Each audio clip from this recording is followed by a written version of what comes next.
प्रिय बच्चों, good morning. आज आप सभी लोगों को खनिज तेल के बारे में बताना है। इसी लेसन में पीछे हमने आपको कोयला के बारे में बता रहे थे। आज चर्चा करनी है खनिज तेल के बारे में कि खनिज किन किन क्षेत्रों में भारतवर्ष में पाया जाता है, खनिज की मात्रा वर्तमान में हमारे भारतवर्ष में कितनी है। इन सब बिंदुओं पर आप सभी लोगों को अध्ययन करना है। तो सबसे पहले देखेंगे खनिज तेल अथवा पेट्रोलियम भी ऊर्जा का एक अत्यंत महत्वपूर्ण साधन है। पृथ्वी के अंदर से इसकी प्राप्ति अवसादी चट्टानों के रूप में होती है। भूगर्भ से खनिज तेल कीचड़ के समान काले तेल के रूप में प्राप्त होता है। इस तेल को शुद्ध करने के उपरांत इससे पेट्रोल, डीजल, मिट्टी का तेल, ग्रीस, मोम आदि पदार्थ प्राप्त किए जाते हैं। खनिज तेल के उत्पादन, संचित भंडार एवं क्षेत्रीय वितरण के दृष्टि से भारत की स्थिति संतोषजनक नहीं है। भारत में 600 करोड़ टन खनिज तेल का संचित भंडार है, किंतु अभी केवल 62 करोड़ टन के भंडार का पता चल पाया है। प्रायद्वीपीय पठार के अतिरिक्त समस्त क्षेत्र की अवसादी चट्टानों में खनिज तेल मिलने की संभावना है। समुद्र तटीय पेटियां, महाद्वीपों का निमग्न तट क्षेत्र, उत्तरी भारत के मैदानी भागों में खनिज तेल के भंडार मिलने की संभावना है। भारत में खनिज तेल उत्पादक क्षेत्र नंबर 1 असम। असम भारत का सबसे पुराना खनिज तेल उत्पादक राज्य है। इसका विस्तार ब्रह्मपुत्र घाटी से अराकान तट तक है तथा यह लगभग 10,000 किलोमीटर लंबी पट्टी के रूप में फैला हुआ है। यहाँ खनिज तेल के निम्नलिखित 3 क्षेत्र हैं। नंबर 1 डिगबोई तेल क्षेत्र। भारत का प्रथम तेल कुआं इसी क्षेत्र में खोदा गया। यहाँ के डिगबोई, बधापुरा और हंसापुंग क्षेत्रों में स्थित नलकूपों के माध्यम से तेल निकाला जाता है। नंबर 2 सुरमा घाटी तेल क्षेत्र। यहाँ बदरपुर, मसीमपुर तथा पथरिया क्षेत्रों के तेल कुओं से तेल निकाला जाता है। नंबर 3 ब्रह्मपुत्र घाटी तेल क्षेत्र। यह असम का सबसे नवीन तेल क्षेत्र है, जो डिगबोई के दक्षिण में ब्रह्मपुत्र घाटी में स्थित है। यहाँ हुगरीजन, नहरकटिया तथा मोरन आदि स्थानों से तेल निकाला जाता है। नंबर 2 गुजरात। खनिज तेल प्राप्ति की दृष्टि से गुजरात भारत का दूसरा सबसे महत्वपूर्ण राज्य है। यहाँ तेल का उत्पादन सन 1958 ईस्वी से आरंभ हुआ था। इस राज्य में 15,361 वर्ग किलोमीटर क्षेत्र पर तेल की पट्टी फैली हुई है। इस राज्य के 3 प्रमुख तेल क्षेत्र निम्न हैं। नंबर 1, अंकलेश्वर तेल क्षेत्र।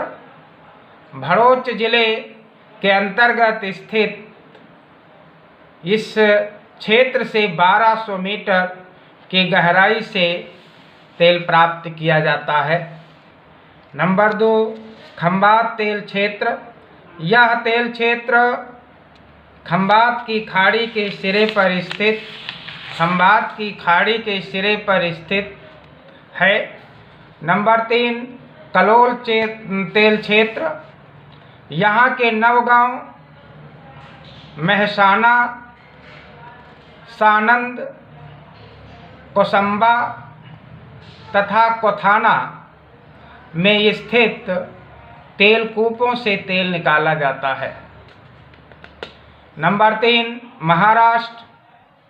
खनिज तेल के उत्पादन में महाराष्ट्र राज्य का तटीय भाग अधिक महत्वपूर्ण है।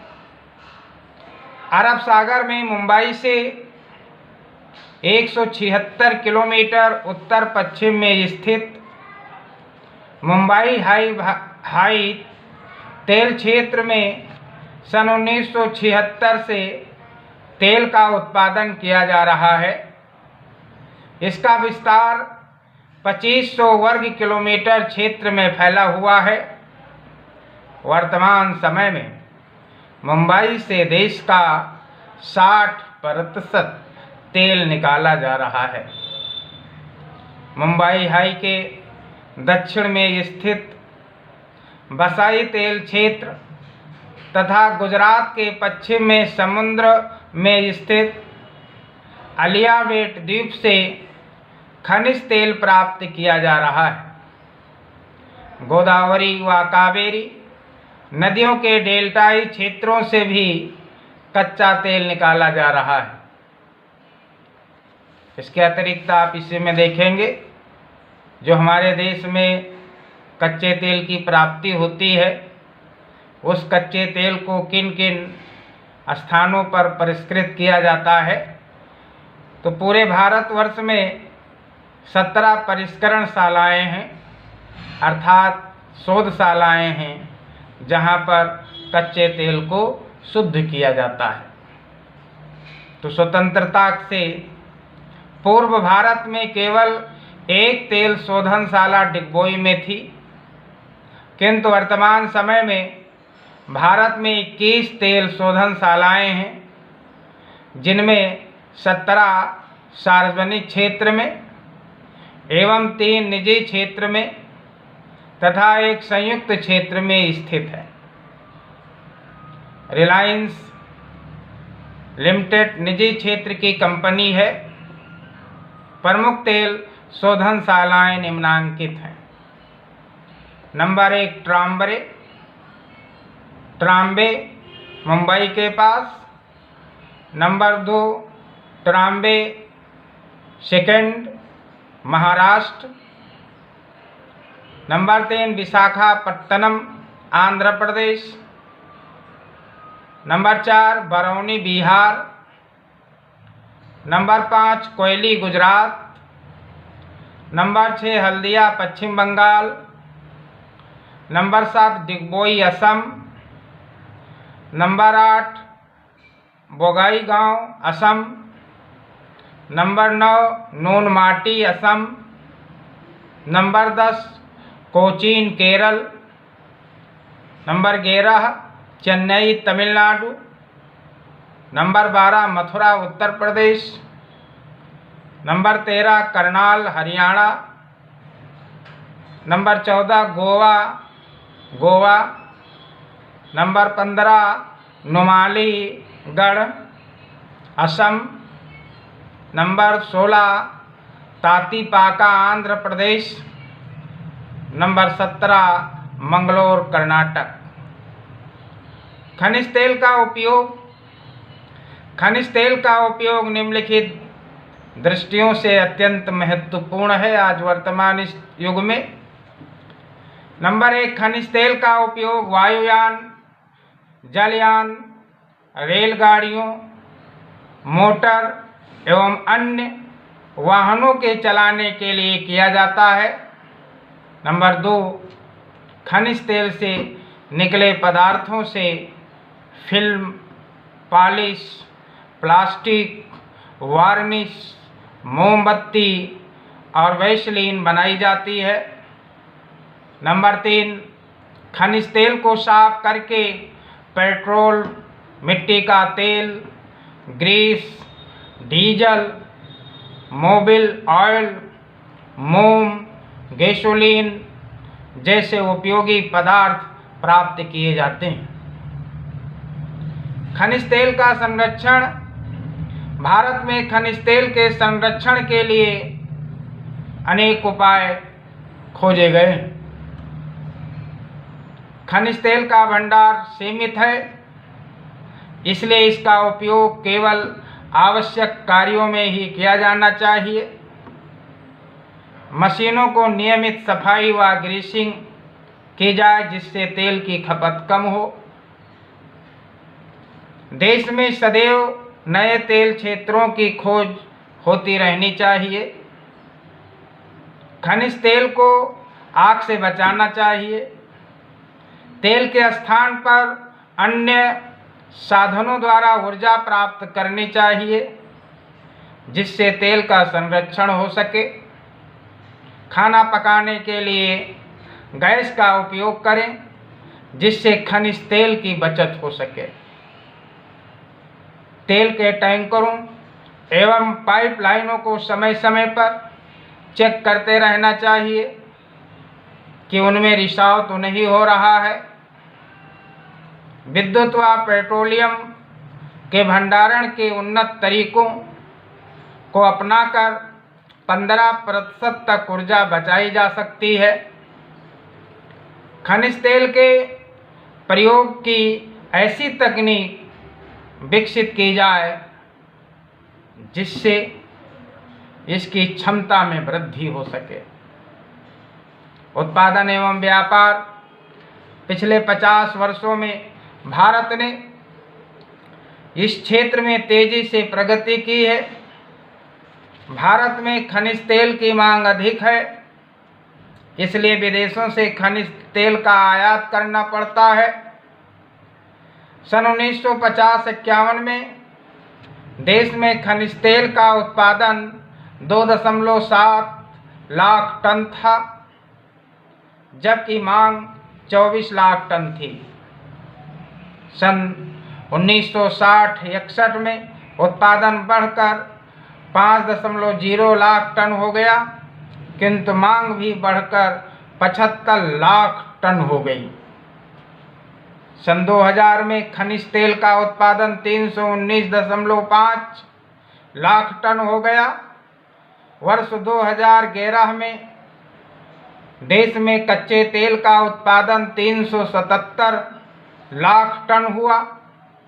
खनिज तेल के अधिक खपत के कारण भारत को ईरान, इराक, सऊदी अरब, कुवैत, संयुक्त राज्य अमेरिका और रूस से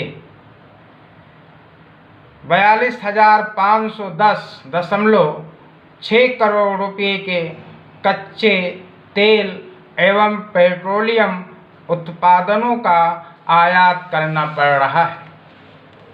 नेक्स्ट आप देखेंगे प्राकृतिक गैस। प्राकृतिक गैस ऊर्जा का एक नवीन स्रोत है। इसका उपयोग गृह कार्यों में किया जा रहा है। यह कच्चे तेल के साथ मिश्रित अवस्था में पाई जाती है।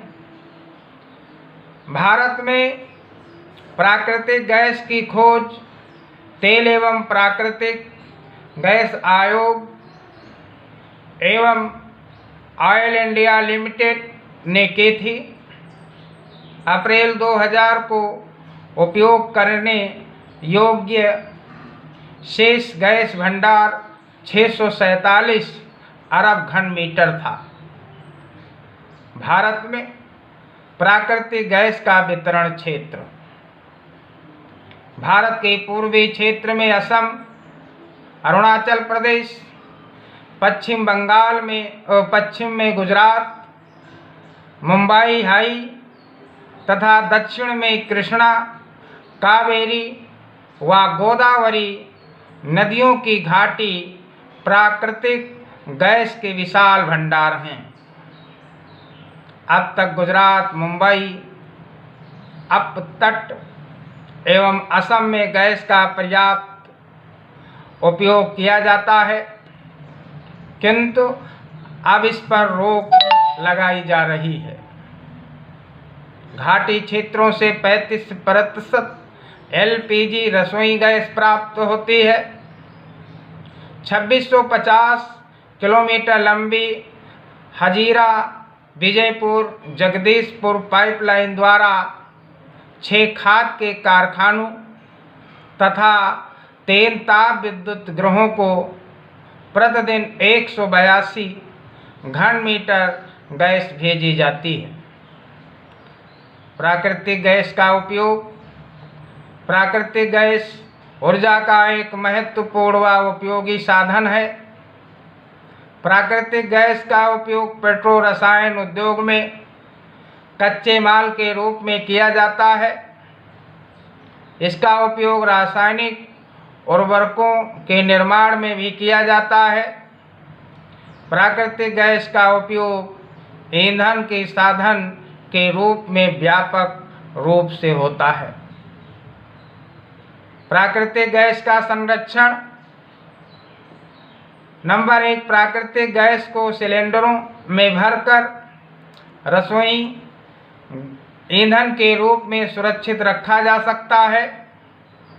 पेट्रो रसायन व रासायनिक खादों में उपयोग करके इसे संरक्षित किया जा सकता है। उत्पादन एवं व्यापार। वर्ष 1980-81 में 335.8 करोड़ घन मीटर प्राकृतिक गैस का उत्पादन हुआ था, जो 2003-04 में बढ़कर 319.6 करोड़ घन मीटर तक पहुंच गया। 2006-07 में 317.47 करोड़ घन मीटर, 2007 और 8 में 322.74 करोड़ घन मीटर एवं 2012 में 522.2 करोड़ घन मीटर हो गया है। देश में इसका अनुमानित भंडार लगभग 54,100 करोड़ घन मीटर है। नेक्स्ट आप देखेंगे परमाणु ऊर्जा। भारत में कोयला और पेट्रोलियम के सीमित भंडार होने के कारण ही इस बात की आवश्यकता अनुभव की गई कि आणविक खनिजों की खोज करके ऊर्जा की प्राप्ति के नए स्रोत खोजे जाएं।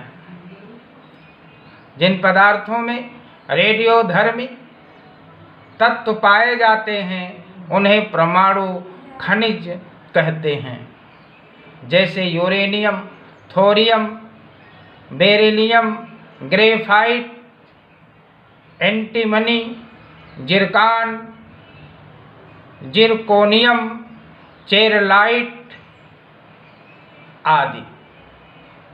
इन खनिज पदार्थों में अणुओं और परमाणुओं के विघटन से एक प्रकार की ऊर्जा निकलती है, जिन्हें परमाणु ऊर्जा कहते हैं। 1 पाउंड यूरेनियम से जितनी ऊर्जा निकलती है उतनी 12 किलोग्राम कोयले से प्राप्त होती है। देश में ऊर्जा की बढ़ती हुई खपत के कारण परमाणु शक्ति बोर्ड ने विभिन्न स्थानों पर परमाणु ऊर्जा केंद्रों की स्थापना की है। परमाणु ऊर्जा के केंद्र। हमारे देश में परमाणु ऊर्जा के 6 महत्वपूर्ण केंद्र हैं। नंबर 1, प्रथम केंद्र परमाणु ऊर्जा का प्रथम केंद्र सन 1969 ईस्वी में मुंबई के निकट तारापुर नामक स्थान पर स्थापित किया गया, जो एशिया का सबसे बड़ा केंद्र है।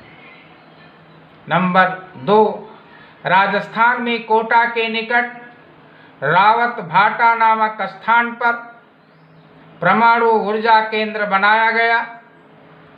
यह चंबल नदी के राणा प्रताप सागर बांध पर स्थित है। इसे कनाडा के सहयोग से चलाया जा रहा है।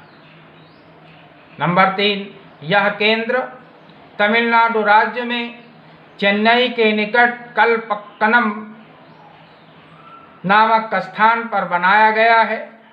यह परमाणु शक्ति गृह पूर्णतया स्वदेशी है, अर्थात अपने देश का है। इसमें किसी भी देश का सहयोग नहीं है। चौथा केंद्र उत्तर प्रदेश के बुलंदशहर में गंगा नदी के किनारे नरौरा नामक स्थान पर स्थित परमाणु केंद्र का मुख्यतः उद्देश्य कृषि क्षेत्र की विद्युत आवश्यकता को पूरा करना है। पांचवा, यह केंद्र गुजरात राज्य में ताप्ती नदी पर काकरापारा नामक स्थान पर स्थापित किया गया है। छठा केंद्र, यह परमाणु केंद्र कर्नाटक राज्य के केगा नामक स्थान पर स्थापित किया गया है। इस तरह से भारत में परमाणु ऊर्जा के केंद्र मुख्यतः 6 प्रकार के हैं। वर्तमान समय में देश में 20 परमाणु ऊर्जा रिएक्टर कार्य कर रहे हैं, जिनकी कुल उत्पादन क्षमता 4780 मेगावाट थी। वर्ष 2020 तक देश की कुल स्थापित परमाणु ऊर्जा शक्ति क्षमता में 25,000 मेगावाट की वृद्धि का लक्ष्य है। भारत ने रूसी परिसंघ के साथ में 1000 मेगावाट क्षमता के 2 दाबित भारी जल रिएक्टरों सहित एक परमाणु शक्ति केंद्र स्थापित करने के लिए समझौता किया है। इनका निर्माण 31 मार्च 2002 से चल रहा है। इसकी अधिकतम क्षमता 9200 मेगावाट निर्धारित की गई है। रत्नागिरी महाराष्ट्र में फ्रांस के सहयोग से जैतापुर में 9900 मेगावाट क्षमता का परमाणु बिजली घर फ्रांस की अरेवा कंपनी के सहयोग से बनाने का समझौता सन 2010 में किया गया था। इस पर कार्य प्रगति पर है। अब आप इसके अतिरिक्त देखेंगे वैकल्पिक साधन। वैकल्पिक साधनों में 2 महत्वपूर्ण साधन आते हैं, जिसमें नंबर 1 आता है पवन ऊर्जा। पवन ऊर्जा का उपयोग पानी खींचने के लिए किया जाता है। ग्रामीण क्षेत्रों में कृषि हेतु सिंचाई की आवश्यकता पड़ती है। पवन ऊर्जा इस कार्य में सहायक है। गुजरात, तमिलनाडु, महाराष्ट्र और उड़ीसा पवन ऊर्जा प्रयोग के लिए उपयुक्त राज्य हैं। अब पवन ऊर्जा से उत्पादित बिजली को ग्रिड प्रणाली में सम्मिलित कर लिया गया है। भारत 2012 के अनुसार 2009 के अंत तक भारत में पवन ऊर्जा की स्थापित क्षमता 12,000 मेगावाट थी। पवन ऊर्जा के क्षेत्र में भारत का विश्व में 5वां तथा एशिया में दूसरा स्थान है। भारत में तमिलनाडु प्रथम स्थान पर, महाराष्ट्र द्वितीय स्थान पर और कर्नाटक तृतीय स्थान पर है। इसके अतिरिक्त सौर ऊर्जा, सूर्य से प्राप्त होने वाली ऊर्जा, सौर ऊर्जा का अक्षय कभी ना समाप्त होने वाला साधन है। इससे अधिक मात्रा में ऊर्जा की प्राप्ति होती है। यह विशाल संभावनाओं वाला साधन है। सौर ऊर्जा पर आधारित सौर चूल्हों का विकास एक महत्वपूर्ण उपलब्धि है। इससे बिना किसी खर्च के भोजन तैयार किया जा सकता है। ग्रामीण क्षेत्रों में सौर ऊर्जा से छोटे छोटे बिजली घरों को भी संचालित किया जा रहा है। आजकल खाना पकाने, पानी गर्म करने, फसलों को सुखाने तथा लालटेन आदि में सौर ऊर्जा का प्रयोग चल रहा है। यह ऐसा साधन है जो कभी समाप्त होने वाला नहीं है। इस तरह से इस लेसन में जितने भी महत्वपूर्ण बिंदु थे उन बिंदुओं पर हमने आपको वादन किए हैं।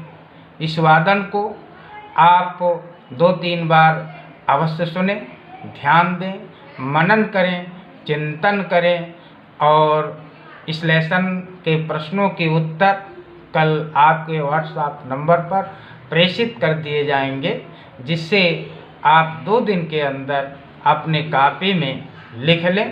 फिर नेक्स्ट लेसन आपको पढ़ाया जाएगा। जय हिंद।